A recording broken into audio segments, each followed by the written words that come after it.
Spoken English শেখার বেশ কয়েকটি টিপস আছে। ধরুন আপনি ইংরেজিতে কথা বলতে চাইছেন, কিভাবে শুরু করবেন বুঝতে পারছেন না। কিছু টিপস আছে যে টিপসগুলো ফলো করলে মানে আপনি ইংরেজিতে কথা বলা শেখার আগে কিছু টিপস যদি মেইনটেইন করেন তাহলে আপনার ওই ইংরেজিতে কথা বলার যে স্বপ্ন অনেক সহজ হয়ে যায় এবং শেখাটা মানে শেখার যে পথ সেটা ভীষণভাবে সহজ হয়ে যায়। তো কিছু টিপস আজকে আমি দিচ্ছি কিভাবে শুরু করবেন। মানে যখন আপনি ইংরেজিতে কথা বলা শুরু করবেন ভাবছেন, স্পোকেন ইংলিশ শিখবেন ভাবছেন, ইংরেজিতে কথা বলা প্র্যাকটিস করবেন ভাবছেন, তার আগে কিন্তু কিছু টিপস আপনাকে মেইনটেইন করতেই হবে। আর এই বেসিক টিপসগুলো যদি আপনি মেইনটেইন করতে না পারেন বা না করেন, তাহলে কিন্তু আপনার ওই ইংরেজি আ শেখার যে পথ, জার্নিটা কিন্তু একটু কঠিন হয়ে যাবে। শিখতে পারবেন না আমি তা বলছি না, কিন্তু অনেক বেশি কঠিন হয়ে যায়। Hello, I am Krishnendu Das, your spoken English faculty and soft skill trainer. বেশ কিছু টিপস আমি দিচ্ছি। শেষ পর্যন্ত দেখুন ভিডিওটা।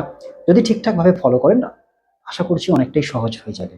এবং ইংরেজিটা একটা বিদেশি ভাষা, বিশেষ করে যারা বেঙ্গলি মিডিয়ামের স্টুডেন্টস, এমনকি ইংলিশ মিডিয়ামের স্টুডেন্টসদের ক্ষেত্রেও কিন্তু এটা এখন একটা চ্যালেঞ্জ হয়ে দাঁড়িয়েছে ইংরেজিতে কথা বলা। এভরি অ্যাসপেক্টস যেখানে যাবেন এখন ইংরেজি প্রয়োজন। হসপিটাল, নার্সিং হোম, আ এয়ারপোর্ট, বাইরে বেড়াতে যাচ্ছেন অথবা আপনি ইন্টারভিউ ফেস করতে যাচ্ছেন। যেখানেই যান না কেন ইংরেজিতে কথা বলাটা ভীষণভাবে প্রয়োজন। চ্যালেঞ্জ ফেস করতে হচ্ছে। তো ইংরেজিতে কথা বলা শুরুর আগে মানে ধরুন আপনি এডুকেটেড, ভালোই আপনার ইংরেজিতে নলেজ আছে। তারপরেও আপনি ইংরেজিতে কথা বলা শিখতে চাইছেন কিন্তু বুঝে উঠতে পারছেন না কিভাবে শুরু করবেন। কয়েকটা টিপস আমি দিচ্ছি। তো আ যেহেতু বিদেশি ভাষা শিখতে একটু সময় তো লাগবেই। মিনিমাম ৬ মাস লাগে।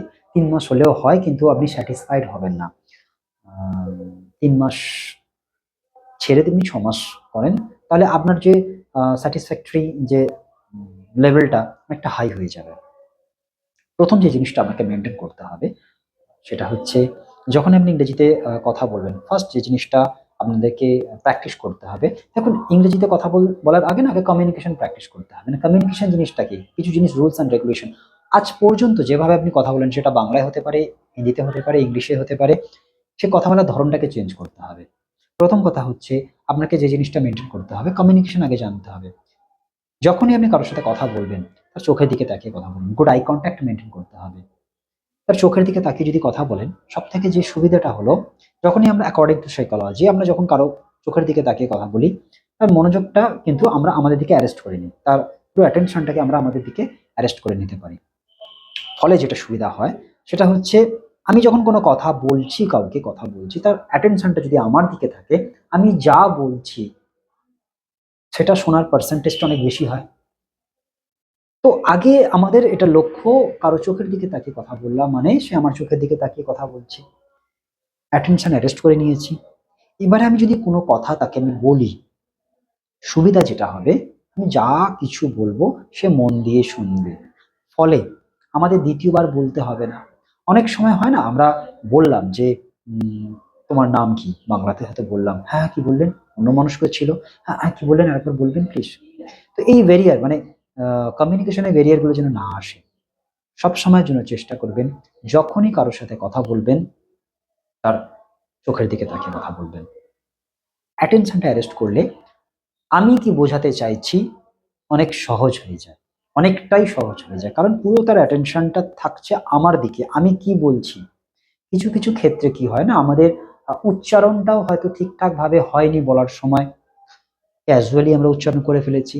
কিন্তু যখন কোনো ব্যক্তি আমার মুখের দিকে তাকিয়ে থাকবে, লিপ রিডিং করেও একটা না গেস করে নেওয়া যায়। মানে ধরুন কানে তো কিছু শুনলো, উচ্চারণটা ঠিকঠাক কি? ওই কনফিউশন এর জায়গাটা কিন্তু কেটে যাচ্ছে লিপ রিডিং করে। এই লিপ রিডিং আর আমার কানে শুনলো আর লিপ রিডিং ২ টো জিনিস দেখে কিন্তু বুঝে গেল যে অ্যাকচুয়ালি কি বলতে চাইছিল। 100% কনফার্মেশনটা তৈরি হয়ে যায়। তো সব সময়ের জন্য যেটা মেইনটেইন করবেন, যখনই কারো সাথে কথা বলবেন, গুড আই কনট্যাক্ট মেইনটেইন করে কথা বলবেন। 2nd যে জিনিসটা মেইনটেইন করতে হয়, সেটা হচ্ছে ক্লিয়ার স্পিচ। ক্লিয়ার স্পিচ অর্থাৎ আপনি বাংলায় বলুন, ইংরেজিতে বলুন অথবা হিন্দিতে বলুন। আমি কিন্তু বলছি স্পোকেন ইংলিশ শেখার আগে কি, কি করবেন, কি, কি মেইনটেইন করতে হবে। আপনি বাংলাতেও যদি কথা বলেন, হিন্দিতেও যদি কথা বলেন অথবা ইংরেজিতে যদি কথা বলেন, তার আগে কি, কি করা উচিত? আজ পর্যন্ত আপনি যা, যা অভ্যাস করেছেন মানে কথা বলার ক্ষেত্রে আপনি যেভাবে কথা বলেন, যদি এভাবে কথা বলে থাকেন তো দ্যাটস ওকে। আর যদি আপনি এভাবে কথা না মেনটেন করে বলেন তো আজকে থেকেই শুরু করে দিন। দেখুন খুব সহজ রাস্তা, খুব সহজ হয়ে যাবে। অ্যাকচুয়ালি আমরা ইংরেজিতে কথা বলাটা ভীষণভাবে ভয় পাই, আতঙ্ক আমাদের থাকে। সেই ভয় থেকে কিন্তু আমরা পিছিয়ে যাই। এই ভয়, লজ্জা, নার্ভাসনেস, শাইনেস, জড়তা এগুলোই আমাদেরকে না পেছন দিকে টেনে রাখে, এগোতেই দেয় না। সেটা যদি কাটিয়ে ওঠেন অনেক সহজ ইংরেজিতে কথা বলা যায়, শেখা যায়। স্পোকেন ইংলিশ শেখা ভীষণ সহজ। কিছু মেথডস আছে। মানে আপনি তবে হ্যাঁ, এতটা সহজ নয় যে আপনি ওই ক্যাজুয়ালি ডাল ভাতের মতো খেয়ে নিলাম, হজম হয়ে গেল। না, এটা হয় না। তবে কঠিন নয়। প্র্যাকটিস করলে শেখা যায়। তো ১ম আমি কি বললাম আপনাকে গুড আই কনট্যাক্ট মেইনটেইন করলেন। গুড আই কনট্যাক্ট মেইনটেইন করার পরে যেটা মেইনটেইন করবেন সেটা হচ্ছে ক্লিয়ার স্পিচ। ক্লিয়ার স্পিচ আপনি বাংলায় হোক, হিন্দিতে হোক বা ইংরেজিতে যাই বলুন না কেন আপনাকে প্র্যাকটিস করতে হবে। আপনি ধরুন এই যে আমি কথা বলছি, আমি কিন্তু খুব স্পিড টকার, এখন খুব স্পিডে কথা বলছি, বাংলাতেই বলছি। কিন্তু দেখুন আপনি প্রতিটা বাংলা কিন্তু পরিষ্কারভাবে বুঝতে পারছেন। আমি এটা ইন্টেনশনালি আমি আ বলছি, উচ্চারণটা করছি। তো যখনই কারো সাথে কথা বলবেন, বিশেষ করে অজানা ব্যক্তির সাথে, unknown কোনো ফেস যদি থাকে, হঠাৎ কোনো অপরিচিত ব্যক্তির সাথে কথা বলবেন, তখন কিন্তু বিশেষ করে আপনাকে ক্লিয়ার স্পিচ একদম উচ্চারণ ক্লিয়ার করে করতে হয়। যাদের সাথে আপনি ওঠা-বসা করেন, আপনার বন্ধু, ফ্যামিলি মেম্বার্স বা যেখানে আমি কর্মক্ষেত্র, যাদের সাথে রোজ আপনার উঠা-বসা আছে, আপনার স্পিচটা কিন্তু ওরা জানে। আপনি সেক্ষেত্রে যদি একটু ক্যাজুয়াল বলে ফেলেন, তারা কিন্তু ধরে নেয় যে এইভাবে কথা বলে। তো আপনাকে যেটা মেইনটেইন করতে হবে ক্লিয়ার স্পিচ। অজানা ব্যক্তির সাথে কিন্তু আরো বেশি। সকলের সাথেই ক্লিয়ার স্পিচ করবেন। ক্লিয়ার স্পিচ হলে যে জিনিসটা ভালো হয় সেটা হচ্ছে যখনই কারো সাথে কথা বলবেন, ক্লিয়ার স্পিচ হলে আপনি যেটা বলতে চাইছেন, আপনি যেটা বলতে চাইছেন সেটা পরিষ্কারভাবে বলতে পারবেন। যাকে বলছেন, যার উদ্দেশ্যে বলা, সে পরিষ্কারভাবে বুঝতে পারবে। তো উচ্চারণ যদি ক্লিয়ার হয় তাহলে বোঝার মানে বোধগম্য হওয়াটা অনেক বেশি সহজ হয়ে ওঠে। তার ফার্স্ট হচ্ছে good eye contact, second clear speech. Third যে জিনিসটা মেনটেন করতে হবে সেটা হচ্ছে অডিবল ভয়েস। যার সাথে কথা বলছেন সে শুনতে পাচ্ছে তো? ধরুন আমি ক্লাসরুমে ক্লাস নিই। ৫০ জন ছাত্র, ৩০ জন ছাত্র, ৪০ জন ছাত্র, বিশেষ করে ধরুন যখন বড় ক্লাস থাকে, ইংলিশ পড়াচ্ছি। বড় ক্লাস একটা ক্লাসে ৫০ জন। আমাকে মাথায় রাখতে হবে, ১ম এ তো আমি বসে আছি। আমাকে ৫০ জনই কিন্তু আমার ছাত্র। আমার যা বলব বক্তব্য কিন্তু এই ৫০ জনের জন্যই হচ্ছে। অতএব আমাকে এটা মাথায় রাখতে হবে। সামনে আমি দাঁড়িয়ে আছি, আমার ফার্স্ট বেঞ্চে যারা বসে আছে তারাও যেন শুনতে পায় এবং একদম লাস্ট বেঞ্চে যারা আছে তারাও যেন ঠিকঠাকভাবে শুনতে পায়। উদ্দেশ্য তো সকলকেই বলা। অতএব এক্ষেত্রে আমরা কি করব? যখন আমি জোরে মানে আমি ক্লাসে স্পিচ দেব, তখন কিন্তু আমাকে এতটা জোরে বলতে হবে, এতটা অডিবল বলতে হবে, পেছনের বেঞ্চে যে বসে আছে সেও যেন ঠিকঠাকভাবে শুনতে পায়। ফার্স্ট বেঞ্চে সে তো শুনতে পাবে। ধরলাম আমি ফার্স্ট বেঞ্চে আছে, ফার্স্ট বেঞ্চে যারা বসে আছে তারা শুনতে পাবে এমন কোনো ভলিউমে আমি বললাম। পেছনের বেঞ্চ শুনতেই পেল না। তাতে লাভটা কি হবে? ঠিক তেমন ধরুন আপনি যেখানে কথা বলছেন, ধরুন এমন একজনের সাথে কথা বলছেন কোনো মার্কেট প্লেসে, কোনো জংশনে, যেখানে অনেক নয়েজ আছে, অনেক ক্রাউড আছে, অনেক ট্রাফিক আছে, প্রচুর আওয়াজ হচ্ছে, গাড়ির হর্ন, মানুষজনের আওয়াজ, মাইক বাজছে, কিন্তু আপনি সামনেই কথা বলছেন। সামনে মানে খুব কাছেই আছে। তো সেক্ষেত্রে কি করতে হবে? আপনার ভলিউম বাড়াতে হবে। আবার কারণ না হলে তো শুনতে পাবে না। একটু জোরে বলতে হবে আপনাকে। আবার ধরুন আপনি একটা রুমে বসে আছেন, যেখানে কোনো আওয়াজ নেই, পিন ড্রপ সাইলেন্ট আছে। এখানে আপনার একটু ডিস্টেন্সে থাকলেও ওটা ডিস্টেন্সে বসে আছে। ৬ ফুট দূরে বসে আছে, যার সাথে কথা বলছেন। আপনি একটু স্লো ভাবে মানে ভলিউমটা কমিয়ে যদি বলেন, কোনো ব্যাপার না, শুনতে পাবে। কিন্তু ঠিক এমনটাই যখন আমি ওই বললাম ক্রাউডে আছেন, জাংশনে আছেন, কোনো এমন একটা জায়গায় আছেন যেখানে খুব হেভি ট্রাফিক আছে, সেই জায়গাতে আপনি কথা বলছেন। তো সেক্ষেত্রে আপনাকে কি করতে হবে? একটু জোরে বলতে হবে। কাছে থাকলেও আপনাকে জোরে বলতে হবে। না হলে যাকে বলছেন সে তো শুনতেই পাবে না। বারবার হ্যাঁ, হ্যাঁ, কি বলছেন শুনতে পেলাম, একটু জোরে বলুন। মাথায় রাখতে হবে অডিবল ভয়েস মানে হচ্ছে যার সাথে কথা বলছি সে আমার এই শব্দগুলো যা বলছি আমি, সে ঠিকঠাক শুনতে পাচ্ছে তো? এটা ভালো করে মাথায় রাখতে হবে। তো না হলে কিন্তু কমিউনিকেশন ব্যাপারটা আমি বাংলাতেও হোক, ইংলিশে হোক, হিন্দিতে হোক, যে ভাষায় কথা বলবেন। আমি কিন্তু এখনো স্পোকেন ইংলিশ যাইনি। স্পোকেন ইংলিশ আমি পরে অন্য ভিডিওতে কথা বলব। আজকে আমি যেটা বলতে চাইছি যে স্পোকেন ইংলিশ শেখার আগে কি করবেন?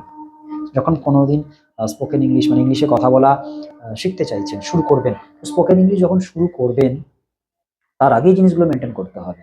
আগে এই জিনিসগুলো রেডি করবেন। তারপরে ইংরেজিতে যে টিপসগুলো আমি আলাদা ভিডিওতে দেখবো, যদি ফলো করেন তখন ওই রুলসগুলো মেনটেন করবেন। তো ফার্স্ট পয়েন্ট বললাম গুড আই কন্ট্যাক্ট, সেকেন্ড বললাম ক্লিয়ার স্পিচ, থার্ড বললাম অডিবল ভয়েস। সেকেন্ড যে জিনিসটা আপনাকে মেনটেন করতে হবে সেটা হচ্ছে বডি ল্যাঙ্গুয়েজ। দেখুন বডি ল্যাঙ্গুয়েজটা কতটা ইম্পর্টেন্ট রোল প্লে করে কমিউনিকেশনের ক্ষেত্রে। আমাদের যে body language, facial expression, physical behaviour কথা বলে। একটা দেখবেন খুব আহ, মজার কথা চালু আছে, অ্যাকচুয়ালি কথাটা সত্য নয়। ইংরেজিতে গ্রামারের ভীষণ প্রয়োজন নেই, ইংরেজিতে কথা বলার জন্য গ্রামারের বেশি প্রয়োজন নেই। গ্রামার না জানলেও ইংরেজিতে কথা বলা যাবে। এর থেকে ভুল কথা হয় না, এর থেকে ভুল কথা হয় না। আসলে হয় এক, প্রচার হয় আরেক। স্পোকেন ইংলিশে কি হয়, স্পোকেন ইংলিশের ক্ষেত্রে ধরুন কিছু কিছু ক্ষেত্রে আহ, আমরা গ্রামাটিক্যাল মেনটেন না করেও বললেও কাজ চলে যায়, বোঝানো যায়। যেমন ধরুন বডি ল্যাঙ্গুয়েজের রোলটা কি কমিউনিকেশনের ক্ষেত্রে। ধরুন আমরা জানি স্ট্যান্ড আপ, স্ট্যান্ড আপ মানে উঠে দাঁড়ানো। আমি কাউকে বলছি যে স্ট্যান্ড আপ, বিশেষ করে আমি আমার ক্ষেত্রে যদি বলি, ক্লাসে কত ছাত্রকে আমাকে দাঁড় করাতে হয় কোনো প্রশ্ন জিজ্ঞাসা করার উদ্দেশ্যে হোক বা এরকম কোনো সিচুয়েশনে আসলে আমাকে বলতে হয়। তো সেক্ষেত্রে আমি কি করি, স্ট্যান্ড আপ। এখন স্ট্যান্ড আপ বললে অনেকে বুঝতে পারছে না বা ধরতে পারছে না, বা ধরতে পারলেও কমিউনিকেশন কি হয় না, একটা দেখবেন ওই অডিও ভিজুয়াল ব্যাপার থাকে না কমিউনিকেশনে, কানে শুনলাম তার সাথে দেখলাম, ব্যাপারটা অনেক 100% প্রমিনেন্ট হয়। তো আমি যদি বলি আই স্ট্যান্ড আপ, ধরুন একটা ক্লাসে ছাত্র আছে রাহুল, রাহুল স্ট্যান্ড আপ, শুনলো রাহুল, দেখছে, শুনছে, আরো ক্লাসে অনেক স্টুডেন্টস চিৎকার চেঁচামেচি করছে, ক্লাস যেমন হয়। তো শুনতে ঠিকঠাক ভাবে বুঝতে পারলো না কি বললো স্যার, কিন্তু হয়তো স্ট্যান্ড আপটাই শুনেছে, কিন্তু 100% কানে যায়নি, পৌঁছায়নি। স্ট্যান্ড আপের মতো কিছু একটা যেন শুনেছে মনে হচ্ছে, স্যার স্ট্যান্ড আপ বলেছে তো নাকি অন্য কোনো কথা বললো, কনফিউজড হয়ে যায়। তো আমি যদি সেই মুহূর্তে রাহুল স্ট্যান্ড আপ এই সিগন্যালটা দিই, তাহলে যে এটা মানে কিন্তু স্যার ওই যে 50% হয়তো শুনেছে স্ট্যান্ড আপ আর এইটা দেখেছে। তো একটা জিনিস দেখুন, মানে অডিও আর ভিজুয়াল দুটো একসাথে যখন হয়ে যাচ্ছে যে হ্যাঁ স্যার আমাকে দাঁড়াতেই বলছে, ঠিক তেমনই আপনি ধরুন কোনো হেভি ট্রাফিকে আছেন, একটু ডিস্টেন্সে 10 ফুট, 15 ফিট, 20 ফিট দূরে কারোর সাথে চোখাচোখি হয়ে গেছে, সেখানে প্রচুর নয়েজ, মাইক বাজছে, হর্ন বাজছে, মানুষের চিৎকার চেঁচামেচি বেশ আওয়াজ হচ্ছে, এই ধরনের জায়গাতে আমরা 10, 15 ফুট, 20 ফিট দূরে কারোর সাথে পরিচিত কোনো মুখ বা অপরিচিত কোনো মুখের সাথে চোখাচোখি হয়েছে, দেখা হয়েছে, আপনি তাকে ডাকতে চাইছেন, পরিচিত নাম যদি হয় কিভাবে করবেন, তাকে নাম ধরে ডাকবেন, শুনতে পাবে না, তার মনে হচ্ছে হ্যাঁ আমাকে নাম ধরে আমাকে যেন ডাকছে, কিন্তু সত্যি ডাকছে নাকি অন্য কোনো কথা জিজ্ঞাসা করছে, কনফিউজড হয়ে যাবে। যদি আপনি ওই মুহূর্তে ডাকেন যে রাহুল কাম হিয়ার, রাহুল এদিকে এসো, তো এই যে সিগন্যালটা এটা হচ্ছে ভিজুয়াল আর অডিওতেই শুনেছে। তো অডিও ভিজুয়াল নিয়ে 100% প্রমিনেন্ট একটা স্পিচ তৈরি হয়ে গেল। যাকে বোঝাতে চাইছিলাম, যাকে ডাকছিলাম, সে কিন্তু তাকে বোঝাতে পেরেছি আমি যে ইউ কাম হিয়ার। তো বডি ল্যাঙ্গুয়েজের রোল মারাত্মক ভীষণভাবে কমিউনিকেশনের ক্ষেত্রে। Stand up, sit down, come here, switch on the fan, switched on the fan, give me a glass of water, give me a pen, ফোনে কথা বলতে চাইছি, এটা বডি ল্যাঙ্গুয়েজ আমরা করি না। তো দেখুন বডি ল্যাঙ্গুয়েজের রোল মেনটেন করে বলতে, body language, positive body language maintain করে যদি আমরা ঠিকঠাকভাবে কথা বলি, কমিউনিকেশনটা অনেক ইজি হয়ে যাবে। আবারও মনে করিয়ে দিচ্ছি, কমিউনিকেশন আমি বলছি, আমি কিন্তু স্পোকেন ইংলিশ নিয়ে বলছি না। কথা বলার কিছু রুলস আমি ফর্মালি বলছি, যেটা মেনটেন করলে খুব সহজে আপনি অন্যকে বোঝাতে পারবেন, সেটা বাংলায় হোক, ইংলিশে হোক, হিন্দিতে হোক, মারাঠি হোক, গুজরাটি হোক, আপনি আপনার ভাষাতে বলবেন। তো এভাবে যদি আপনি মেনটেন করেন, খুব সহজে আপনি ইংরেজিতে কথা বলতে মানে পারবেন। যদি এটা মেনটেন করে ইংরেজিতে কথা বলা শেখেন, অনেক সহজ হয়ে যায়, যাকে বোঝাতে চাইছেন অনেক সহজ হয়ে যায়। তাহলে কি কি বললাম পয়েন্টস গুলো, good eye contact, clear speech, audible voice, body language. এরপরে আসছে একটা পয়েন্ট, ভালো পয়েন্ট, ড্রেস কোড। দেখুন ড্রেস কোডও কিন্তু একটা ইম্পর্টেন্ট রোল প্লে করে। তো ড্রেস কোড কিভাবে রোল প্লে করে কমিউনিকেশনের ক্ষেত্রে, ধরুন আপনি কোনো অফিসে কাজকর্ম করেন, এখন অফিসে আপনার পোশাকটা কিন্তু অফিসের মতোই হবে, সেখানে কিন্তু আপনি কোনো কথাবার্তা বললে আপনার এই ড্রেস কোড কিন্তু মার্জিত একটা ভাব থাকবে, যেটা অফিসেই চলে। সেক্ষেত্রে কিন্তু মানে আপনাকে না দেখেও বুঝতে পারবে যে হ্যাঁ, এ কিন্তু অফিসেই আছে, অফিসে যাচ্ছে। ঠিক যেমন একটা স্টুডেন্টস বইপত্র নিয়ে বা একটা স্কুলের ব্যাগ নিয়ে, স্কুলের ব্যাগের মতো তো ভেতরে কি আছে কেউ দেখে না। স্কুলের ব্যাগের মতো একটা ব্যাগ পিঠে নিয়ে বা সাইডে একটা কোনো ব্যাগ নিয়ে যাচ্ছে স্কুল ইউনিফর্ম পরে।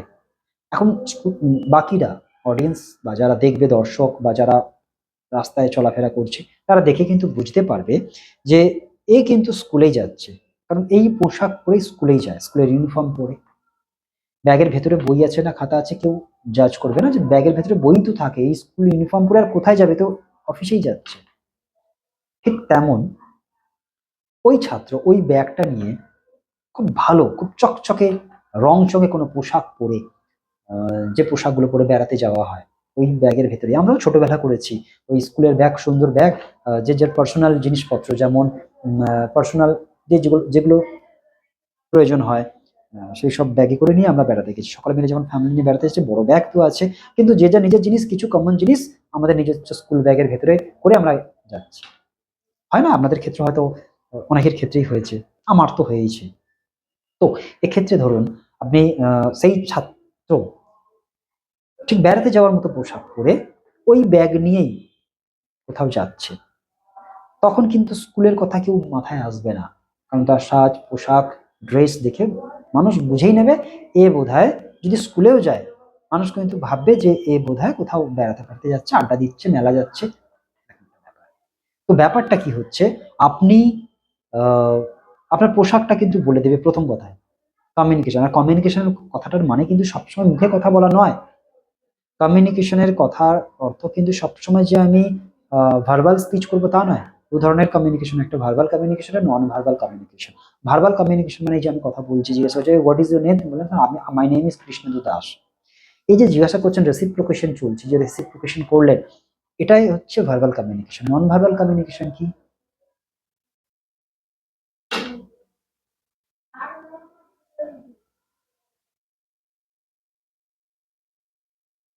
প্রতিটার কিন্তু মানে আছে, আপনি মানে বুঝতে পেরেছেন। আর এগুলো কমন বডি ল্যাঙ্গুয়েজ, যার জন্য আপনি বুঝতে পেরেছেন। এরকম হাজার হাজার আনকমন বডি ল্যাঙ্গুয়েজ আছে যার মিনিং আছে। তো নন ভার্বাল কমিউনিকেশন মানে কথা না বলেও কথা বলা। এবার ভার্বাল কমিউনিকেশন, নন ভার্বাল কমিউনিকেশন মিলে পাঞ্চ হয়ে যে কমিউনিকেশন হচ্ছে, রাইট কমিউনিকেশন। তো ড্রেস কোড একটা ভীষণভাবে ইম্পর্টেন্ট রোল।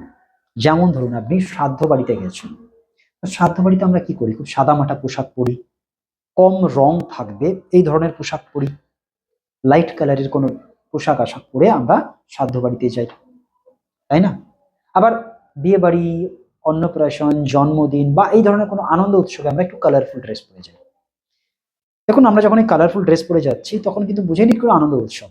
আর ওই কালারফুল ড্রেসটা পরে যদি, পোশাক পরে আমি যদি শ্রাদ্ধ বাড়িতে যাই বা এই ধরনের শোক উৎসব পালন হচ্ছে এই ধরনের কোনো অনুষ্ঠানে যাই, দেখতে ভালো লাগবে না। ঠিক তেমনটাই ওই শ্রাদ্ধ বাড়িতে বা এই ধরনের শোক উৎসব পালন করা হচ্ছে এই ধরনের কোনো আহ, বাড়ির যে পোশাক, অনুষ্ঠান পোশাক পরে, সাদামাটা পোশাক পরে যদি জাঁক জমক কোনো ফ্যামিলি প্রোগ্রাম, যেমন বিয়ে বাড়ি, অনুষ্ঠান বাড়ি, মানে অন্নপ্রাশন, জন্মদিন, এরকম যাই, দেখতে খারাপ লাগবে, কেমন যেন একটু বেশ মানানসই নয়, এরকম মনে হয়। তো অ্যাকচুয়ালি এটা একটা রোল, এটা একটা পার্ট, এটা আমাদেরকে মাথায় রাখতে হবে। তো যেটা বললাম আপনাকে,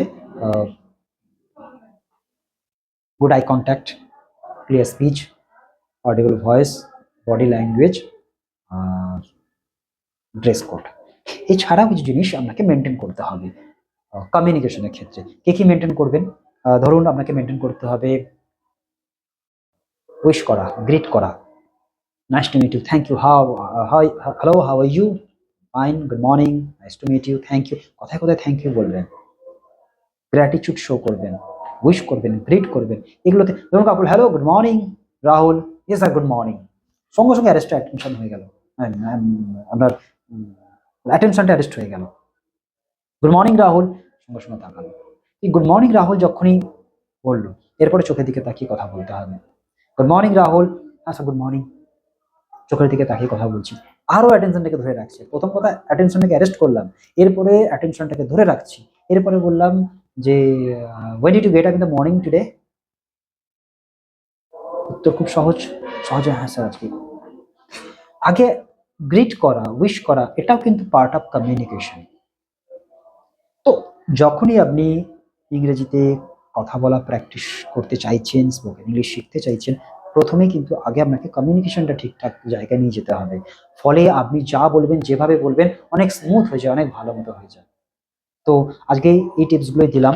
আমি পরবর্তীতে আরো সুন্দর ভিডিও নিয়ে আসবো এবং আমি কথা দিলাম আপনাকে যদি এগুলো ফলো করেন ঠিকঠাক ভাবে। এরপরে ভোকাবুলারি নিয়ে আসবো। ভোকাবুলারি আছে, গ্রামার আছে, আরো কিছু টিপস দেবো। যে টিপসগুলো কিন্তু সেন্টেন্স কনস্ট্রাকশনের টিপস দেবো।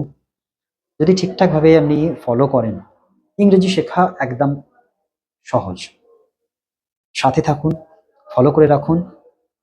আর আমি যেগুলো বললাম একটু তো চেষ্টা করে দেখুন। আপনি নিজের ভেতরে না কনফিডেন্স লেভেলটা অনেকটা গ্রো হয়ে যাবে। নিজে ফিল করবেন যে আপনার কনফিডেন্সটা কতটা বেড়ে গেছে। আজকে এই অবধি। ভালো থাকুন, প্র্যাকটিস করুন। আর আপনি শিখলে আমারও ভালো লাগবে।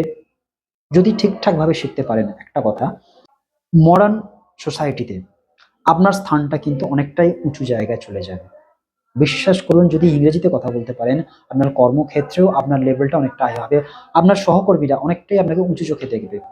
ক্লাসে আপনার ফ্রেন্ডসরা, ক্লাসমেটসরাও কিন্তু আপনাকে একটু আলাদা চোখে দেখবে।